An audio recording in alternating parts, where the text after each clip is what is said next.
Teacher, nag-aaway po sila.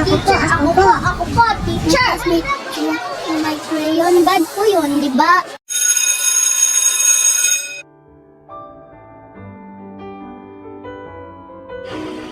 Hello, teachers! Kamusta po kayo? Teachers, huwag mo po papapayaan ang sarili niyo po, ha? Alam po namin, hindi biro ang magtrabaho simula umaga hanggang hapon.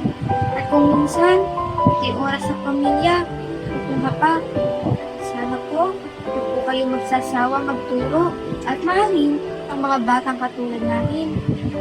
Teachers, mahaba-haba pa po ang pagsasamahan natin at marami pong kaalaman kayong maituturo pa sa amin. Ngunit, pwede po ba mag-request? Pag 11:20 na po, kain na tayo. Nakakagutom na po eh. Teachers, alam po namin, napapagod din po kayo. Sorry po ha, kung minsan, nakukulit po kami. At kung minsan, hindi kami nakikinig. Teachers, mahal na mahal po namin kayo. Ilang buwan pa lang po tayo nagkakasama.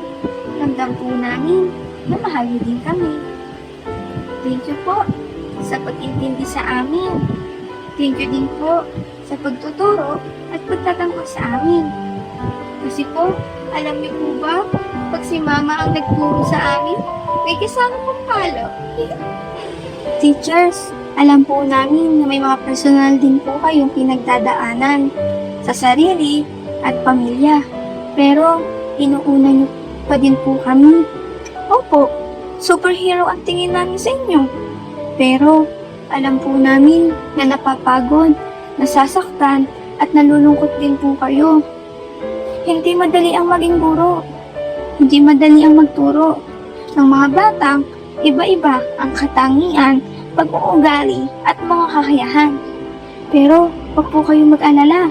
Andun po ang mga magulang namin para maging katuwang ninyo.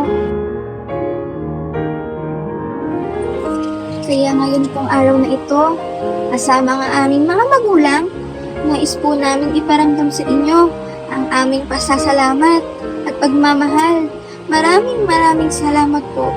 Happy Teacher's Day po sa aming magaganda at mababait na guro. Mahal na mahal po namin kayo.